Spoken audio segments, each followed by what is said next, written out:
Good morning, traders. I'm Emily Advani, the CEO of the Investment Banking Institute and your host here at NewsWare's Trade Talk. Joining me is trading anchor Bill Olson, who brings more than 30 years of institutional trading experience to our program. At Trade Talk, we provide the facts, themes, and trading ideas for the day ahead. Today is Tuesday, May 27th. We return to trading after the extended holiday weekend. Following a dip in markets on Friday, the Dow ended off by 256 points, or 0.61%. The S&P 500 shed 39 points, or 0.67%. The Nasdaq gave up 188 points, or 1%.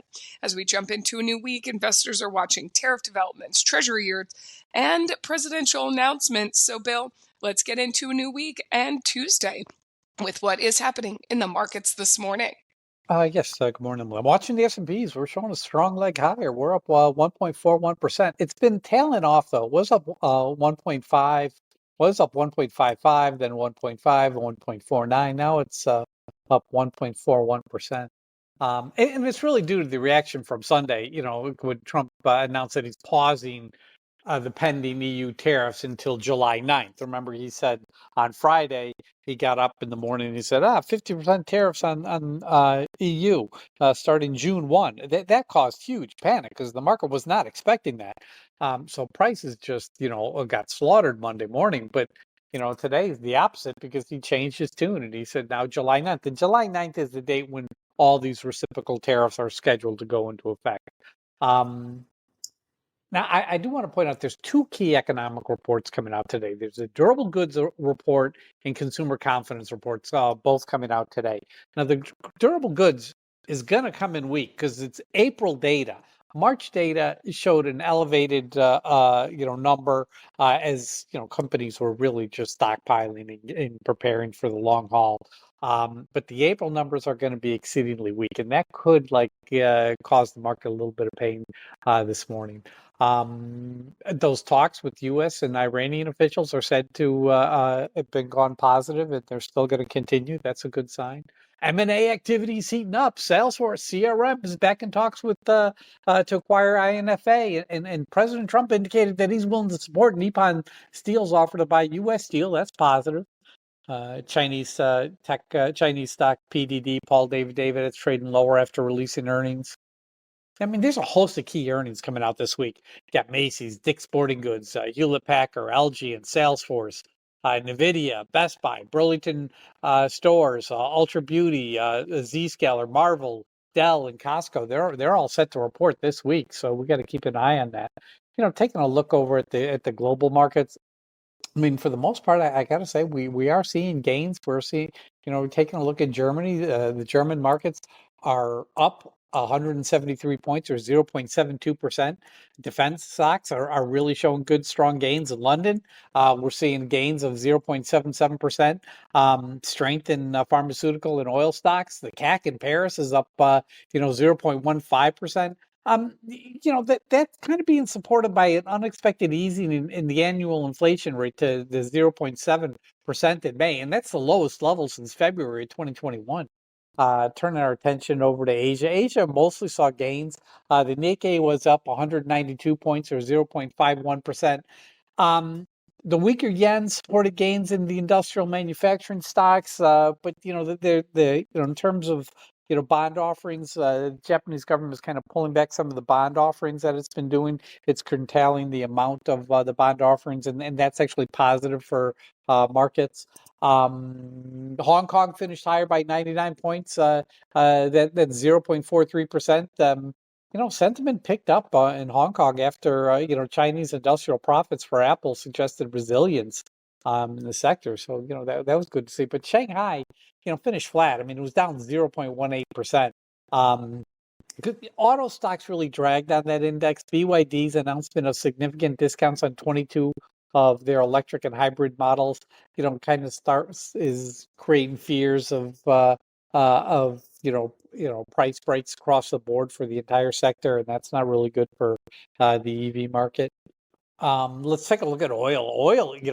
Oil is now trading lower. You got WTI at $61.21. You got Brent at $64.48.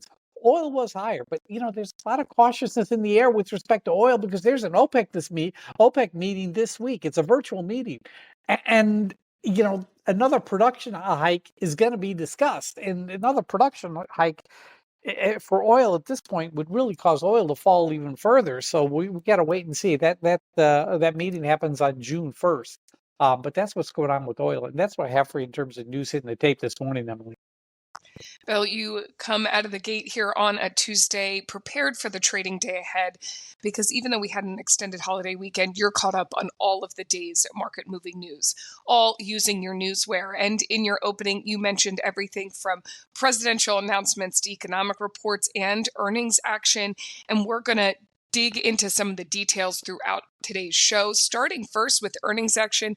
As you pointed out, a number of big retailers coming up, and as we're really taking a pulse on consumer behavior, especially since these tariff announcements, these become increasingly important to watch. So let's start with earnings action. Bill, what is going on there?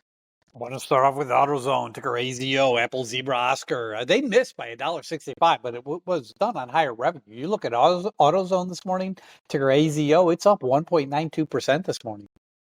PDD Holdings, Paul David, they missed on both EPS and revenue. I mean, that stock's getting hit. It's down 20% this morning, Paul David. In terms of upcoming earnings, you got Macy's coming out tomorrow morning. Their EPS is 14 cents. Expected move is 9.59%. You got Abercrombie and Fitch, ticker ANF, Apple Nancy Frank. Their EPS is $1.40. Expected move is 14.21%. And Dick's Sporting Goods, ticker DKS, David Kilo, Sam. Their EPS is $3.34. Expected move is 7.42%. Remember, they've been in the news lately because they bought out Foot Locker. But that's what I have for you in terms of earnings announcements, Emily. You'll be following those earnings using your earnings alert in your NewsWare, and you also have an economic alert. You can follow the latest economic reports using that along with FedSpeak, and you did mention that there are at least two important ones, key economic reports to watch today, and there is a bunch of FedSpeak. So Bill, give us a rundown of everything we should be watching when it comes to economic events. Well, at 8:30 a.m. Eastern time, you get the April durable goods report. Now, it's going to be drawing heightened attention, because the March reading was, very strong. I mean, it increased by 9.2%. This month's figures are expected to drop to a negative 7.8% to maybe a negative 8.1% is what I see. Those pre-orders are going to hit these numbers. So that durable goods order comes out at 8:30 a.m. Eastern time. Then at 9 a.m. you get the Case-Shiller Home Price Index, and at 10 a.m. you get the consumer confidence data coming out. That's going to be watched as well. In terms of FedSpeak, Neil Kashkari spoke this morning at 4 a.m. But at 8:30 a.m. we're going to hear from Richmond Fed Bank President Thomas Barkin, and then 8 p.m. tonight, John Williams of the New York Fed will be speaking, and I see that Christopher Waller, Fed Governor Christopher Waller, is scheduled to speak at 10 p.m. this evening as well. That's what I have for you in terms of an economic update, Emily. And that's also all of information you'll be watching using your NewsWare, your economic alerts, your Fed official alerts, and you're also keeping track of more market moving information. And I say this often when we come off a holiday weekend, many of us are just returning to our desks for the first time, but you're prepared. You're ready to go for the trading week ahead because you've already sifted through your NewsWare. You're following things like merger news, guidance news, shareholders meetings, buyback news. You're also looking at your stocks grouped together, like your FANG stocks and your Dow 30 stocks. So, Bill, what else do you see is possibly moving the markets today? Just doing a quick data check. I'm looking at my Dow stocks. I got 28 higher, 2 lower. I'm looking at my FANG stocks. We're seeing gains like 1% across the board, 1% or more, for all the FANG stocks, and that's positive. News on Apple. There's a bill out of Texas that will require Apple and Google to verify ages. That could become law this week. Meta Platforms. Hey, listen, Meta Platforms has done everything it can to possibly embrace the Trump administration. And they got nothing to show for it. The other tech firms have gotten something. That has got nothing, zero, zilch. And they got a lot of government issues in front of them. Tesla, we're looking at Tesla. Tesla's trading up. It's higher by 2.25%. Musk is out there tweeting how he's back to work at Tesla. Okay, but the fact of the matter is Tesla's EV sales fell in Europe 49% in April from a year earlier. I mean, And that comes as EV sales actually rose 27.8%. So that's a real weakness for Tesla, ticker TSLA. But look at the stock; it's trading higher by 2.22% this morning. We're talking Dow Jones 30 stocks, and you got to start off with Disney, Leo, and Stitch. The box office was very strong. You had two hit movies out. It was one of the strongest weekends in over 10 years. I mean, Leo and Stitch came in number one at 183 million in ticket sales, followed by the Mission Impossible movie. So yeah, Leo and Stitch, Disney, wow, big one. You're looking at Disney shares are trading higher by 1.90% this morning. NVDA, I got to point out, earnings are tomorrow afternoon, $10 move expected. Salesforce, earnings are tomorrow afternoon as well, $22 move expected. And Boeing, ticker BA, they reached an agreement with the DOJ in terms of a non-prosecution agreement. And don't forget, the Paris Air Show is next month. What happens at the Paris Air Show? Automakers, airplane manufacturers get orders. So I would not be surprised if Boeing gets another big order at that Paris Air Show. In terms of merger news, Salesforce, listen, the word's been out there. It's really started late. It really started, on Friday, but the news is out there about them. Salesforce nearing a deal to acquire, that Informatica company, but apparently the deal's gone through. That they're buying them for $25 a share, or it's a $8 billion in equity valuation. So CRM buying out INFA. That's positive. Salesforce earnings are this week too, tomorrow afternoon. And don't forget about U.S. Steel. The Trump administration said that they're going to allow the Nippon Steel to move forward on that $14.1 billion deal with U.S. Steel, ticker X. He's not going to come out and say he loves it, but it's what has to be done, because without it, U.S. Steel collapses. So yeah, that's a good deal. It's a good deal. In terms of shareholder meetings going on, Goldman Sachs, ticker GS, they're having a virtual shareholders meeting at 11 a.m. Chevron, ticker CVX, they're in a virtual shareholders meeting at 10 a.m. And the trade desk, TTD, Tom David, they're in a virtual shareholders meeting at 4 p.m. Those are one to watch. And that's what I have for you in terms of news hitting the tape this morning, Emily. This is the type of data that NewsWare delivers daily. It's factual, it's market moving, and our alerting functions bring it to your attention as it happens. Go to www.newsware.com now and sign up for the trial and see for yourself the benefits that professional NewsWire delivers. We've now made it to that time of the show for the Trade Talk pick of the day. Bill, coming off this long weekend, kicking off a new shortened trading week, what is your pick of the day today? I'm going to go with Kingsoft Cloud, ticker KC, Kilo Charlie. I mean, earnings are out tomorrow morning. EPS is for a loss of 9 cents, but the expected move is 16.84%. The call volume on Friday, 755 calls versus 105 puts. That's a 0.14 put to call ratio. Open interest, 24,000 versus 12,000. It's like almost 2 to 1. So that's like it. It's not really covered by the major brokers, but it's you're in a positive market this morning. Low price stock. Earnings are coming out. They're expected to be good.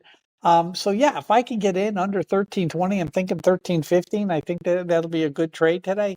So that's my pick of the day. Kingsoft Cloud, ticker KC, Kilo Charlie, earnings play, Emily. Casey, it is today on an earnings play with a specific entry point. And coming up, we will do a recap on Friday's pick of the day. We'll look back at that. That one wasn't an earnings play, but you were specific about your entry price. So we'll see if you were able to get a gain on that one. But ahead of that, let's take a look at the current breaking headlines that have hit the tape in our hot off the press segment. Bill, take it away. MLGO, Michael Larry, Grace Oscar, MicroAlgo explores optimization of quantum error corrective algorithms. Salesforce to acquire INFA, $8 billion transaction.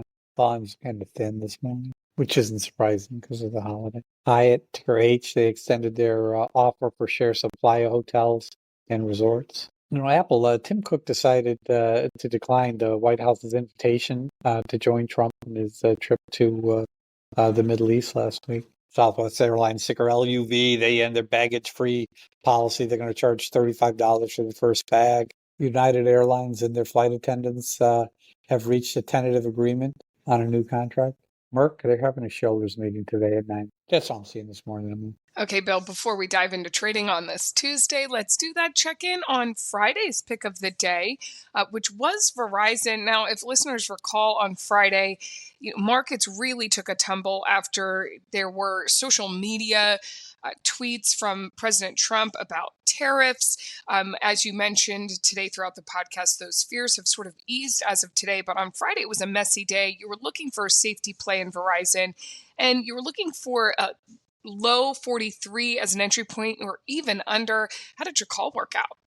I mean, it worked out. I mean, the stock opened up at $43.47, which is just way too high in that market. When the market's falling. I mean, while the S&Ps only fell, like 0.6% on the day. In the morning, they were down like 1.5%.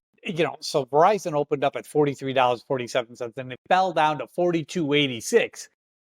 Listen, I got in at 42.96, and I felt that was a good price, and it did rally. I mean, it rallied up to 43.43, was there to 1%, and it closed at 43.32. So that's positive. You look at the stock this morning, and Verizon has already hit a high of 43.51. So yeah, the numbers supported it. It did work out, but it wasn't a huge gainer. But if you look at that day, on Friday was a mess. And trying to pick a day before the market opened when everything's collapsing around you, you got to go with that safety play, and that was Verizon. So VZ worked out for me, Emily. Made money. You got to win there with that safety play, and the numbers check out. We will call that a win, and we will check in with you tomorrow about today's Kingsoft Cloud pick of the day. Bill, thank you as always for your expert insight. Join us back here tomorrow and each weekday morning at NewsWare's Trade Talk when we provide the facts, themes, and trading ideas for the day ahead. Again, I'm your host, Emily Bonney, here with trading anchor Bill Olson. Traders, you know what to do. Let's go out there and make some green.